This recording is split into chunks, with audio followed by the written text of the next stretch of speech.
Tuhan, mengapa yang menindas terasa lebih kuat, dan yang terluka dibiarkan memikul hinaan?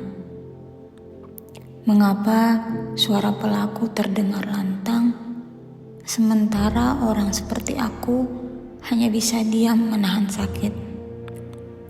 Apakah keadilanmu datang terlambat? Atau engkau gak mampu melihat semuanya?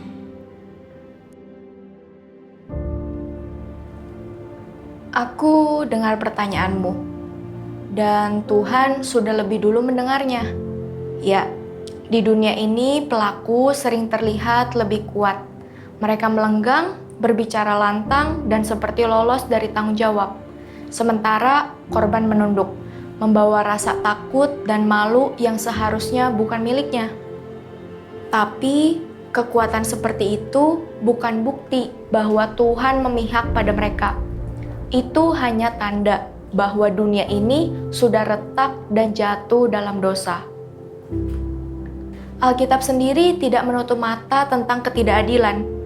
Sejak awal, Tuhan mengungkapkan bahwa manusia punya kebebasan dan kebebasan itu seringkali disalahgunakan untuk melukai.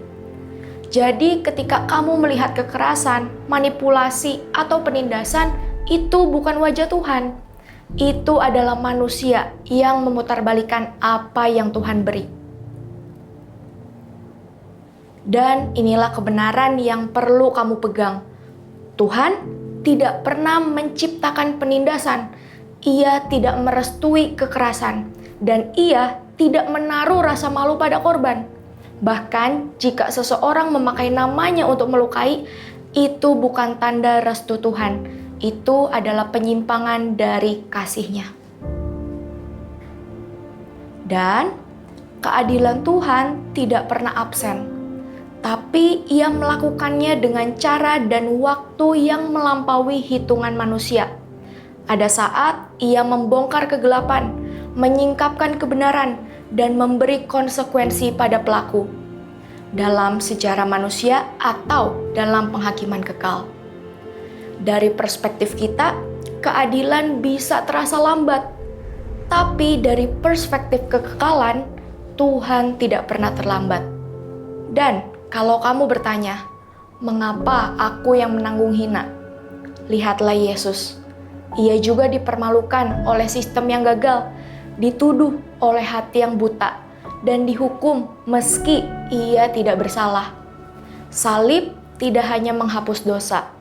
Salib adalah seruan Tuhan terhadap ketidakadilan. Di kayu salib, Tuhan berkata, "Aku mengenal luka korban. Aku berdiri di pihak mereka." Ia menanggung rasa malu. Ia difitnah, ditinggalkan, bukan karena ia kalah, tetapi supaya tidak ada korban yang merasa berdiri sendirian. Pelaku mungkin lolos dari pengadilan manusia, tapi tidak dari mata Tuhan. Ia melihat langkah mereka. Ia mengingat setiap air mata korban. Dan keadilan sejati bukan hanya yang menghukum yang bersalah, tapi memulihkan martabat yang hancur. Tuhan sedang membangun itu bahkan ketika kamu belum melihat hasilnya. Kalau kamu ingin memulihkan harapanmu, kamu bisa berdoa begini. Yesus, aku membawa semua tanya ini kepadamu. Kadang ketidakadilan terasa lebih kuat dari kebenaran. Tapi aku mau percaya bahwa Engkau melihat semuanya. Bahwa langkah pelaku tidak tersembunyi darimu. Dan penderitaanku pun Engkau perhatikan. Pulihkan hatiku dari rasa kalah. Tebus ingatanku dari rasa malu. Tanamkan keberanian dan damai-Mu di dalam jiwaku. Sampai aku bisa berdiri tegak lagi bukan karena aku kuat, tapi karena Engkau berada di sisiku.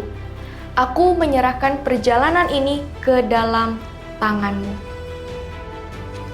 Kalau kamu berdoa seperti itu, ingat ini.